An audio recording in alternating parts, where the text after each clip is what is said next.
Mateus capítulo 15, do versículo 21 ao 28, o texto nos diz assim: Saindo daquele lugar, Jesus retirou-se para a região de Tiro e de Sidom. Uma mulher cananeia, natural dali, veio a ele gritando: Senhor, filho de Davi, tem misericórdia de mim. Minha filha está endemoniada e está sofrendo muito. Mas Jesus não lhe respondeu palavra. Então seus discípulos se aproximaram dele e pediram: Manda-a embora, pois vem gritando atrás de nós. Ele respondeu: Eu fui enviado apenas às ovelhas perdidas de Israel. A mulher veio, adorou-o de joelhos e disse: Senhor, ajuda-me. E ele respondeu: Não é certo tirar o pão dos filhos e lançá-lo aos cachorrinhos. E disse ela, porém: Sim, Senhor, mas até os cachorrinhos comem das migalhas que caem da mesa dos seus donos. E Jesus respondeu: Mulher, grande é a sua fé, seja conforme você deseja. E naquele mesmo instante a sua filha foi curada. Amém? A necessidade, a fé e a humildade. Com certeza foram alguns pontos que nós podemos destacar no comportamento desta mulher que o texto vem relatar para nós. A mulher cujo texto diz que ser uma mulher cananeia. Irmãos, a Bíblia relata histórias de mulheres, mães, que nos surpreendem. Nos surpreende pelas suas atitudes, pela maneira de pensar, de encarar os problemas da vida. Nós poderíamos lembrar de Joquebede, a mãe de Moisés, aquela que foi agraciada pela salvação do seu filho, no momento em que o faraó tinha declarado um infanticídio ali na nação do Egito, com relação aos filhos dos hebreus, e ela presenciou um milagre, a salvação de Deus sobre a vida do seu filho e, portanto, da sua família também. Nós poderíamos estar lembrando de Ana, aquela mulher que orou de uma forma diferente, que buscou a Deus, algo que para ela era uma necessidade. Ela queria ter filhos e era estéril.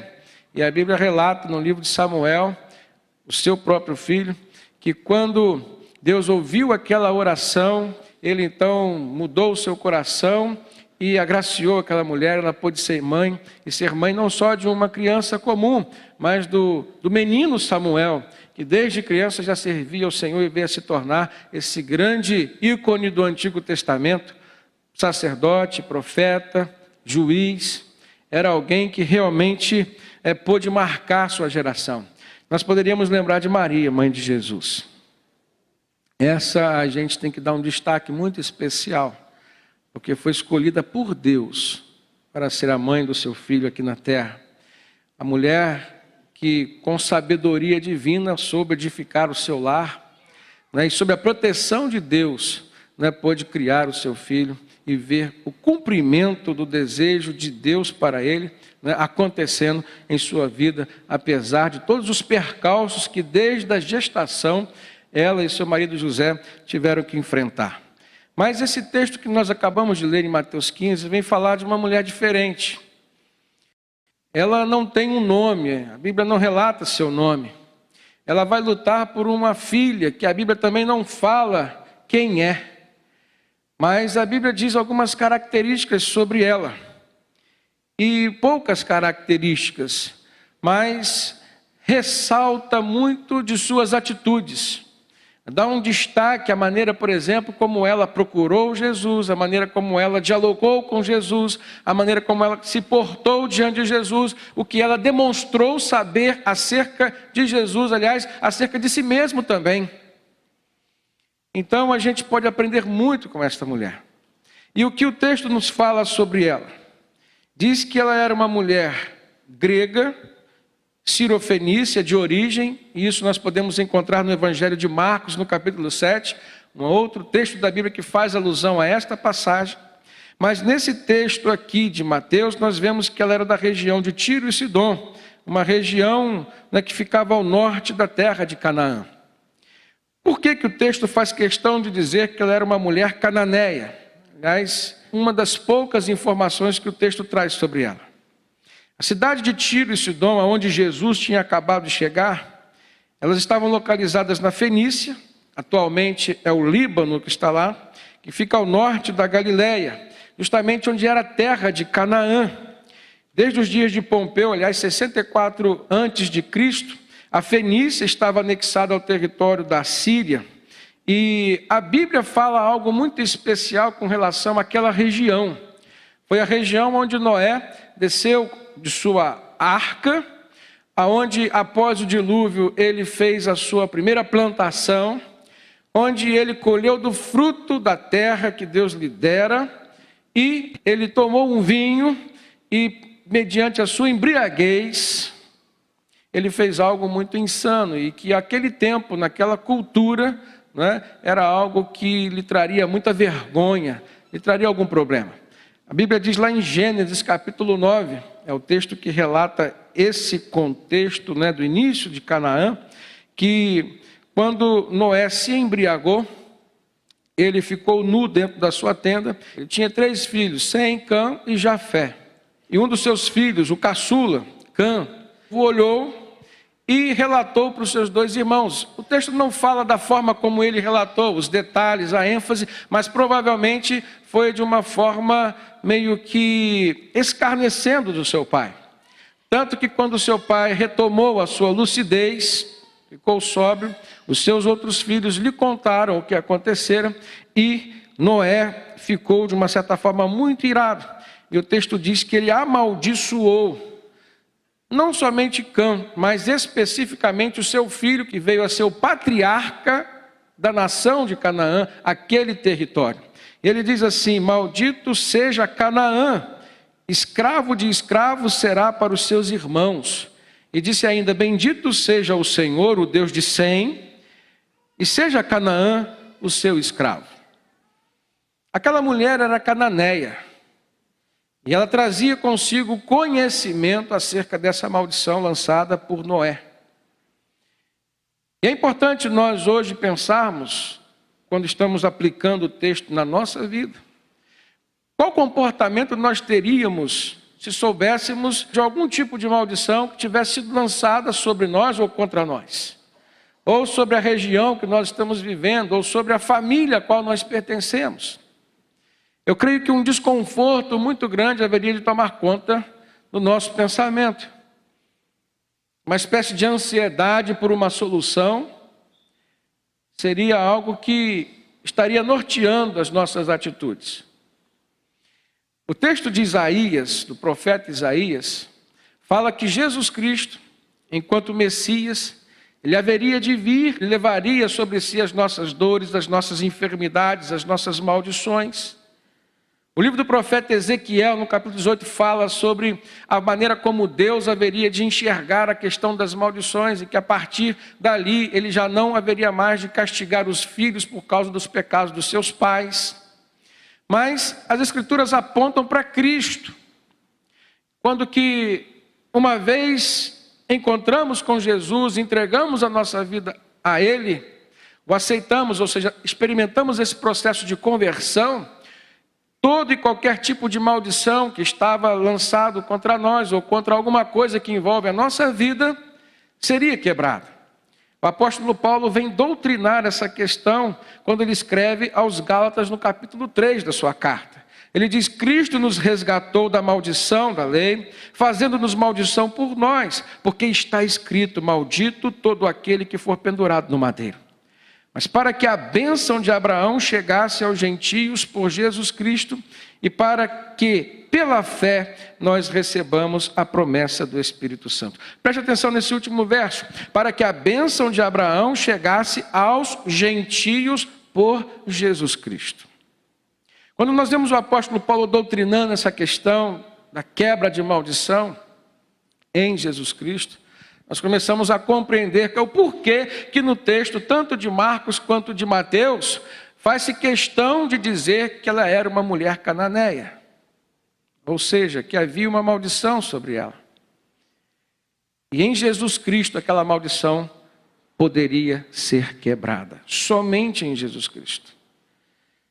Aquela mulher conhecedora dessa necessidade, mesmo que motivada por uma outra necessidade, que era a libertação de sua filha, por conta de uma enfermidade espiritual, ela começa a encontrar em Cristo a oportunidade de se ver livre, liberta de todo e qualquer tipo de maldição. O texto começa dizendo que Jesus estava entrando naquela região da cidade de Tiro e Sidom, justamente aquela região de Canaã. O texto diz que aquela mulher era original dali. O texto diz que ela era grega, ou seja, era uma gentia, não era judia. E Paulo vem dizer aos Gálatas para que a bênção de Abraão, ou seja, a promessa de salvação, pudesse chegar aos gentios através de Jesus Cristo. Então a gente consegue entender o que estava por acontecer naquele momento. Uma outra lição maravilhosa que a gente pode perceber nesse texto está na maneira como aquela mulher se dirigiu a Jesus, que foi idêntica à forma como um outro personagem bíblico também se dirigiu ao Senhor Jesus. Se nós olharmos o versículo 22, diz que quando Jesus entrou naquela cidade, uma mulher sirofenícia, cananeia, original dali, foi até ele gritando, dizendo: Senhor, filho de Davi, tem misericórdia de mim. Os irmãos se lembram de algum outro personagem que falou essa mesma frase para Jesus? Bartimeu, um cego que morava em Jericó. A frase é idêntica. Embora os personagens sejam completamente diferentes, além da frase ser idêntica, a gente vai ver que um contexto espiritual geográfico era também idêntico. Ou seja, Jericó, assim como Canaã, guardavam maldições do passado. E se Noé tinha amaldiçoado Canaã e seus descendentes, fora Josué que, quando conquistou Jericó, derrubando as muralhas daquela cidade, disse: olha, maldito seja aquele que reconstruir Jericó. Mas da mesma forma que aquela mulher procurou Jesus gritando: Jesus, filho de Davi, tem misericórdia de mim.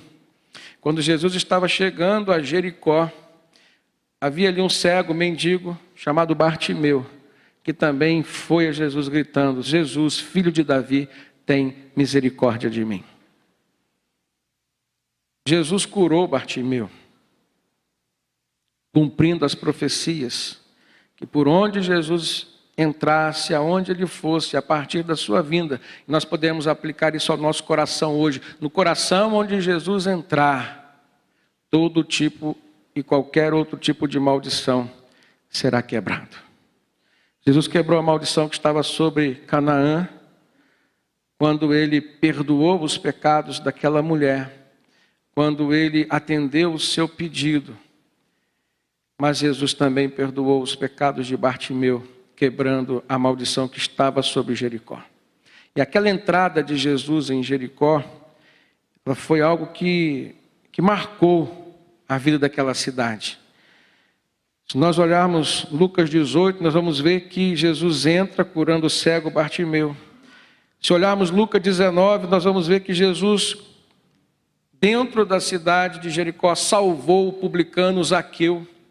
E se olharmos o texto de Mateus capítulo 20, nós vamos ver que ao sair da cidade de Jericó, Jesus curou mais 2 cegos.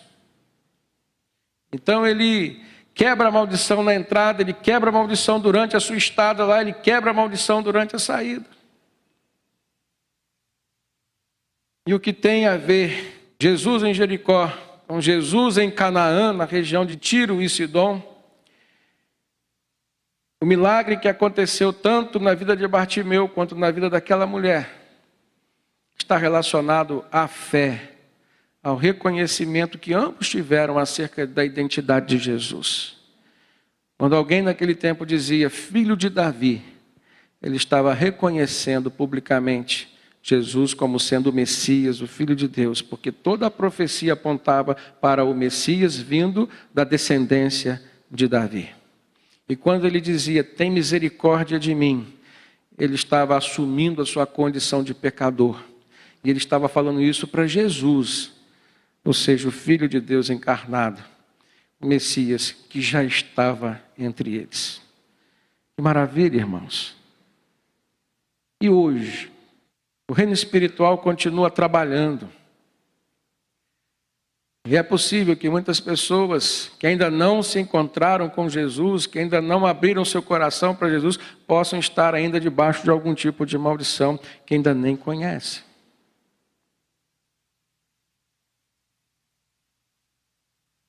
Aquela mulher, embora fosse grega, ou seja, não era judia, não pertencia à nação de Israel, mas habitava no território de Israel, ela demonstra que conhecia as Escrituras Sagradas, e isso fez total diferença na sua vida. Ela pôde reconhecer na pessoa de Cristo o Messias, mas ela pôde também trazer consigo um diferencial que é muito necessário a nós nos dias de hoje, irmãos. O discernimento espiritual sobre as coisas que acontecem conosco, sobre o mundo no qual nós estamos inseridos. Às vezes você olha para a sua vida ou para a vida de alguém, a quem você ama, com quem você se relaciona. Não precisa ser da sua família. Você vê que tantas coisas vêm acontecendo, tantas desgraças, tantos problemas. Ao mesmo tempo que você vê pessoas que têm vida que inspiram outras, a gente olha para algumas pessoas que nós não gostaríamos de ter uma vida igual a dela, não gostaríamos de estar no lugar que elas estão, inseridas no contexto familiar que elas estão inseridas, no contexto social, geográfico, até mesmo econômico. E às vezes a resposta para tudo isso se encontra dentro do reino espiritual. Maldições que ainda não foram quebradas, porque Cristo ainda não foi aceito, ainda não entrou nessas vidas. Aquela mulher chegou até Jesus se referindo à sua filha. E ela queria fazer um pedido para o Senhor. Primeiro ela diz: tem misericórdia de mim. Segundo ela diz: a minha filha está endemoniada e está sofrendo muito. Mas por que ela trouxe esse diagnóstico pronto para Jesus? Já parou para pensar nisso? Às vezes nós incorremos em erros hoje. Muitas vezes nós diagnosticamos os problemas nos quais nós estamos passando ou vivendo ou inseridos. E nós dizemos: isso é porque o diabo fez assim, é o inimigo. E nós erramos nos nossos diagnósticos, irmãos. E há uma tendência à igreja de hoje a espiritualizar todas as coisas e a colocar a ação do maligno em coisas que ele nem está presente. Justamente como uma forma de fugir da sua responsabilidade pessoal, de ter uma vida digna, de santidade, de compromisso com Deus.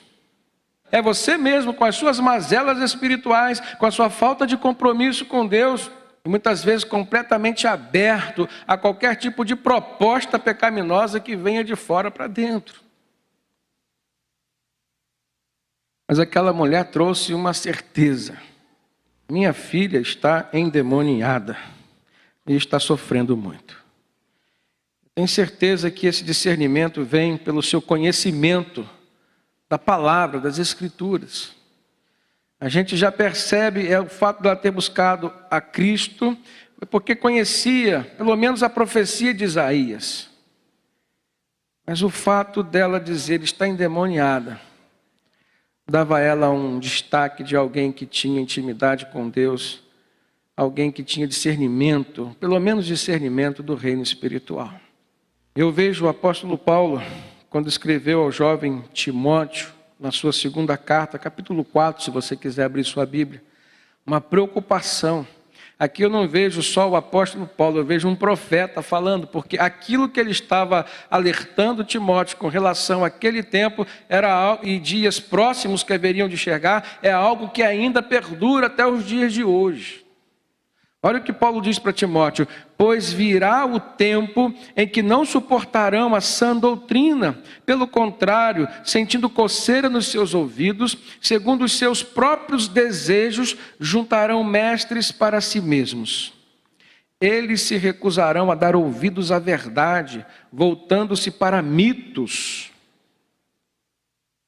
Veja se esse não é um retrato das igrejas contemporâneas que nós temos visto, pelo menos no nosso Brasil.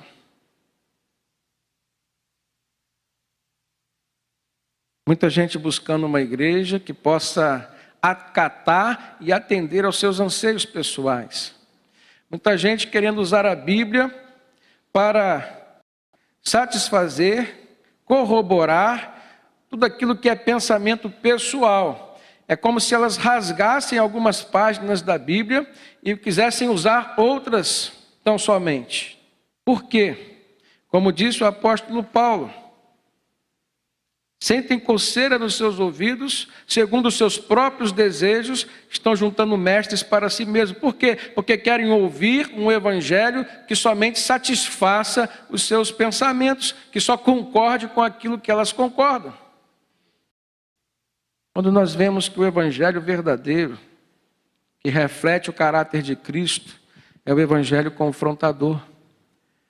Você não encontra em nenhum momento da história bíblica, principalmente do ministério de Jesus, algum instante em que ele chega diante de alguém, porque ele amou a todos com quem se relacionou, independente de quem era, até mesmo os fariseus eram alvo do amor de Cristo. Mas Jesus nunca foi complacente nem condescendente com o pecado de nenhum deles. Esse é o evangelho, irmãos, que nos confronta com o nosso ser, e se há algo de errado em nós, ele vai ser dito, porque o evangelho é a real expressão da verdade. E só por ser ele a verdade, é que nós podemos encontrar um chão seguro para nós caminharmos.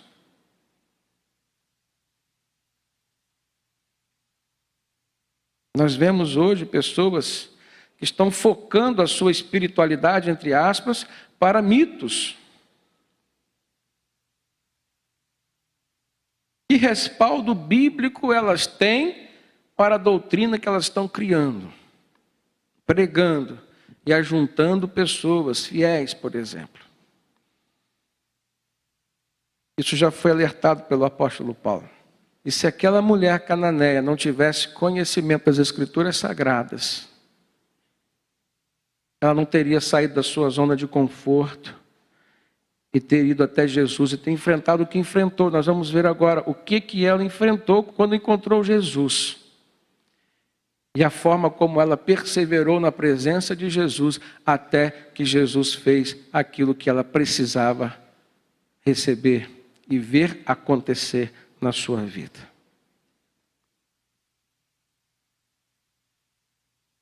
A mulher cananeia teve perseverança, não desistiu de lutar por sua filha, apesar dos muitos nãos que ela recebeu, até mesmo de Jesus. Acompanha comigo no texto. Se no versículo 22 a gente vê a mulher chegando até Jesus, gritando: Jesus, filho de Davi, tem misericórdia de mim. No versículo 23, nós encontramos o relato de que Jesus não lhe respondeu palavra. O primeiro não que ela enfrenta e é de Jesus. Com certeza ela não imaginaria que ia receber esse não. Com certeza nenhum de nós, irmãos, poderíamos imaginar algum dia buscando Jesus, com fé, com o coração aberto, como ela buscou receber algum não desse tipo. Mas nós vamos entender o porquê. Depois ela recebe um segundo não. E esse não vem agora dos discípulos, que representam a igreja que estava com Cristo. Eles disseram, quando se aproximaram de Jesus e pediram. Quando eu estava lendo esse texto, os discípulos então se aproximaram de Jesus e pediram. Eu imaginei que eles fossem pedir por ela. Mas não. Eles não fizeram o que a igreja tem que fazer. Se colocar como intercessora, como alguém que ora pela bênção sobre a vida de outros. Mas justamente o contrário. Eles disseram para Jesus: manda essa mulher embora, porque ela vem gritando atrás de nós. Ou seja, o jeito espalhafatoso, gritante daquela mulher, a forma como ela se relacionava com Deus, estava incomodando os discípulos. Esse segundo não é uma expressão de preconceito. É uma expressão de discriminação. A negação a alguém que está querendo se aproximar de algo que não nos pertence. É para todos. Jesus é para todos. Se nós olharmos o que Jesus falou em Mateus 25, finalizando a parábola dos talentos, depois ele fala sobre o reino de Deus, e ele diz, olha, malditos, apartem-se de mim para o fogo eterno, preparado para o diabo e seus anjos. Pois tive fome e vocês não me deram de comer, tive sede e vocês não me deram para beber, fui estrangeiro, versículo 43 de Mateus 25, e vocês não me acolheram. Aquela mulher era o que, irmãos? Estrangeira, grega, cirofenícia. E os discípulos de Jesus não a acolheram. Então o não que ela recebeu dos discípulos foi um não pecaminoso. Mas nós não podemos dizer o mesmo acerca do não que Jesus tinha dado para ela, porque isso vai ferir um princípio teológico. Como que nós podemos interpretar os nãos, os sucessivos nãos que ela recebeu de Jesus? O segundo não ela recebeu da igreja. O terceiro não, quando Jesus disse para ela que ele não veio para quem não era judeu. Ele fala assim no versículo 24, eu fui enviado apenas para as ovelhas perdidas de Israel.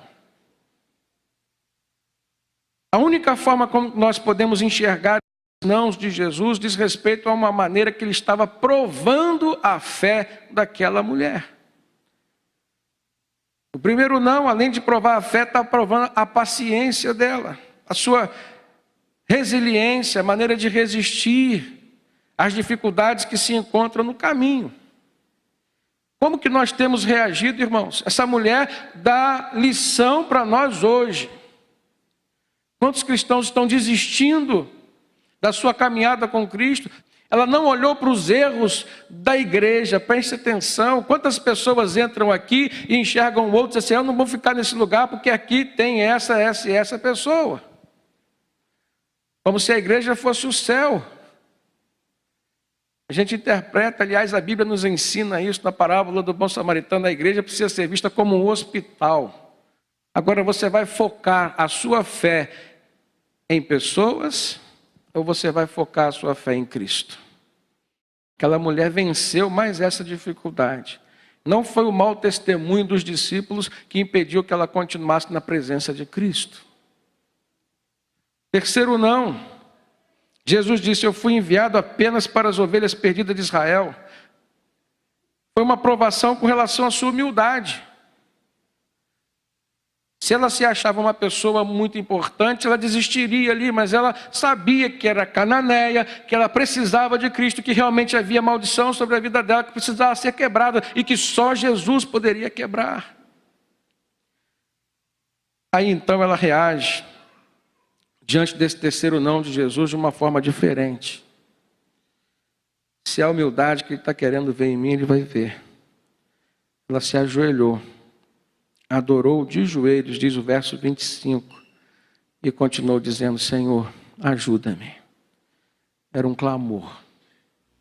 Talvez fosse aquele pedido de socorro de uma mãe desesperada. Não está pedindo só por ela, está pedindo também pela sua filha, pela sua família. E esperando receber um sim de Deus, da parte de Jesus ali, ela recebeu um quarto não. Versículo 26, Jesus respondeu, não é certo tirar o pão dos filhos e lançá-lo aos cachorrinhos. E Jesus fez comparação dela com cachorrinhos nessa parábola, irmãos.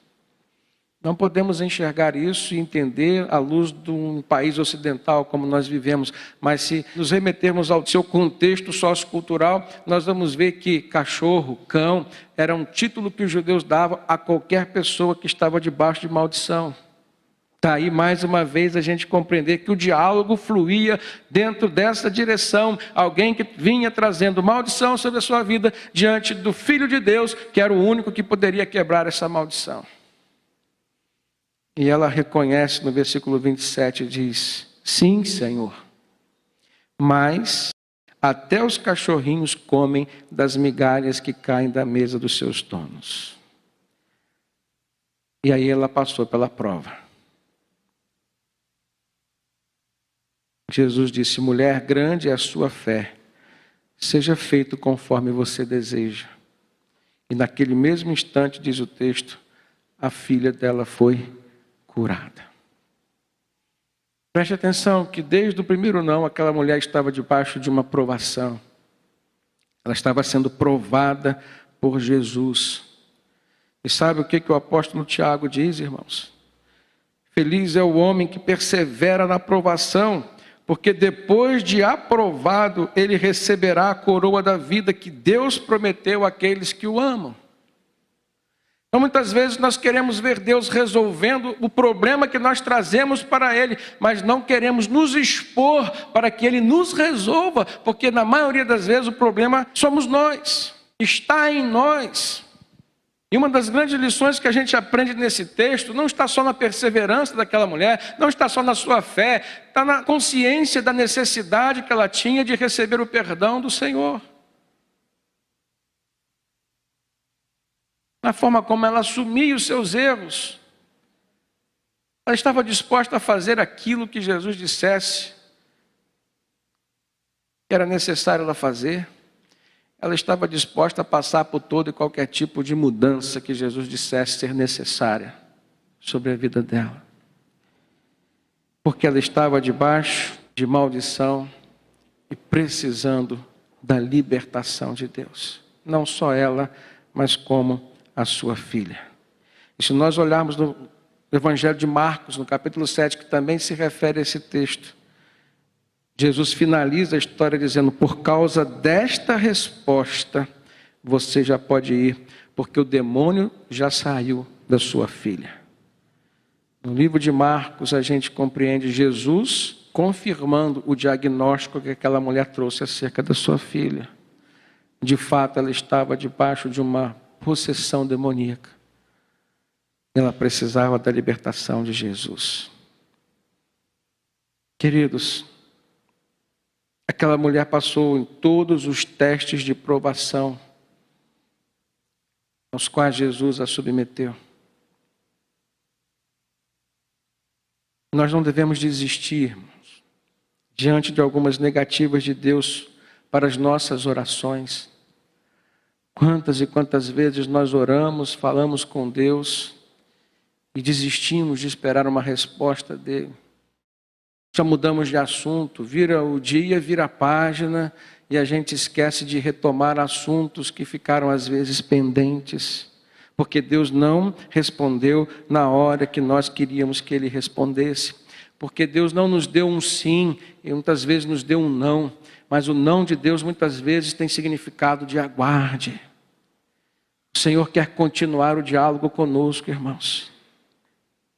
E a ansiedade que toma conta do nosso ser, na maioria das vezes, é o fator causador dessa falta de comunhão entre nós e o nosso Deus. Porque, paz, meus irmãos, não existe nada que aumente mais a nossa comunhão com Deus do que a oração. A Bíblia fala da oração como um momento de intimidade com Deus. Jesus orava, Jesus não tinha do que pedir perdão a Deus, Jesus não tinha problemas para resolver que ele não pudesse resolver como filho de Deus, mas a Bíblia fala que Jesus vivia em oração praticamente.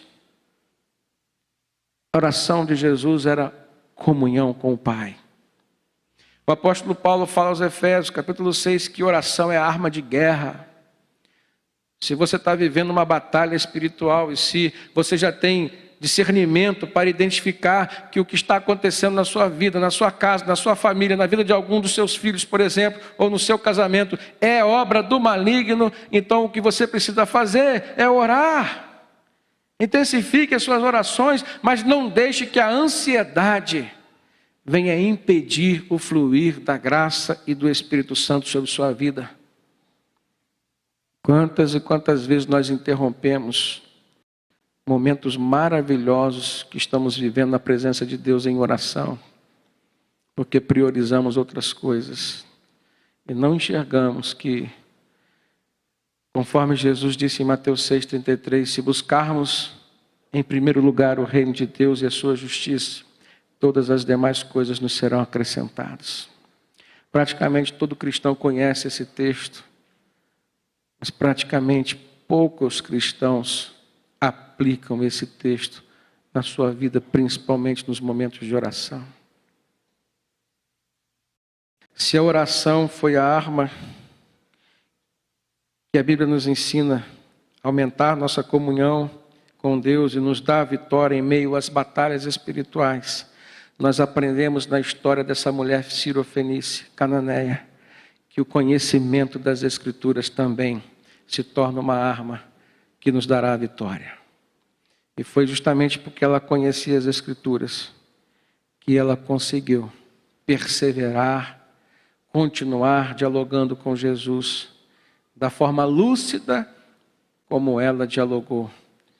E conseguiu falar uma frase que tocou o coração do Senhor, a ponto de Jesus dizer: mulher, por causa desta tua resposta, você pode ir, porque o demônio já deixou a sua filha.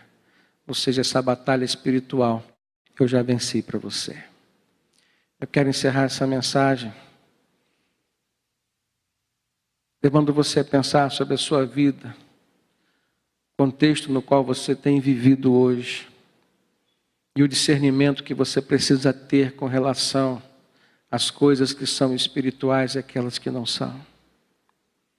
Há muitos cristãos hoje que de uma maneira errônea estão espiritualizando todas as coisas e tudo é o demônio, tudo é o inimigo, tudo é o maligno. Mas existe um outro lado de uma igreja fria, materialista, que não consegue ver as hostes espirituais trabalhando e por conta disso também não consegue viver os milagres de Deus dentro do contexto que se vive. Mas em nome de Jesus, irmãos, seja aquele cristão equilibrado.